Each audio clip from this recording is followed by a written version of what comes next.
Kita awali dengan informasi pertama.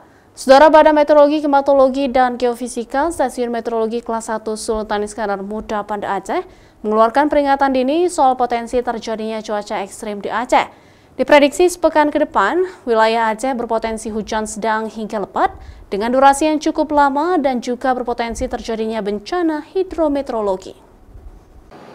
Adanya potensi cuaca buruk itu, kata BMKG, setelah terpantau adanya daerah belokan angin dan konvergensi di sebagian besar wilayah Aceh.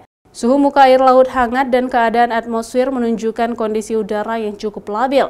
Sehingga dalam periode 16 hingga 22 April nanti, wilayah Aceh berpotensi hujan dengan intensitas sedang hingga lebat. Durasi waktunya lama dan cakupan wilayahnya luas. Warga pun dihimbau untuk mengantisipasi peningkatan curah hujan tersebut.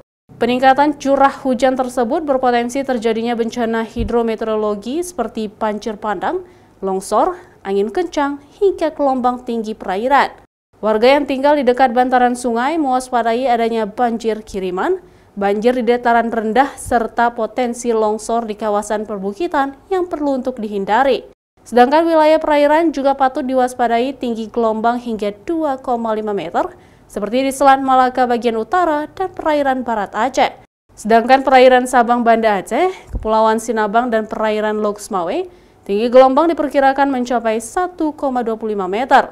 Kami juga memantau adanya daerah tekanan rendah yang menyebabkan shear land di wilayah Samudra Hindia bahagian barat daya daripada Provinsi Aceh yang dapat menyebabkan ini adanya awan-awan hujan di wilayah pegunungan, kemudian juga di wilayah-wilayah rendah.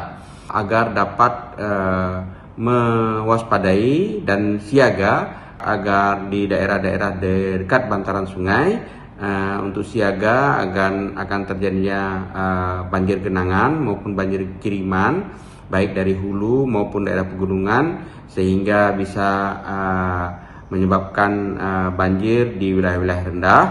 Seluruh daerah di Aceh berpotensi dilanda cuaca ekstrim dalam sepekan ke depan. Dan daerah-daerah yang rawan terjadinya bencana hidrometeorologi yang perlu diwaspadai, diantaranya Aceh Selatan, Nagan Raya, Aceh Barat Daya, Aceh Tenggara, Aceh Barat, Aceh Jaya, Singkil, Subu Salam, Simelu, Aceh Timur, wilayah Tengah Aceh, dan wilayah Utara Aceh. Mustajab, Kompas TV, Banda Aceh.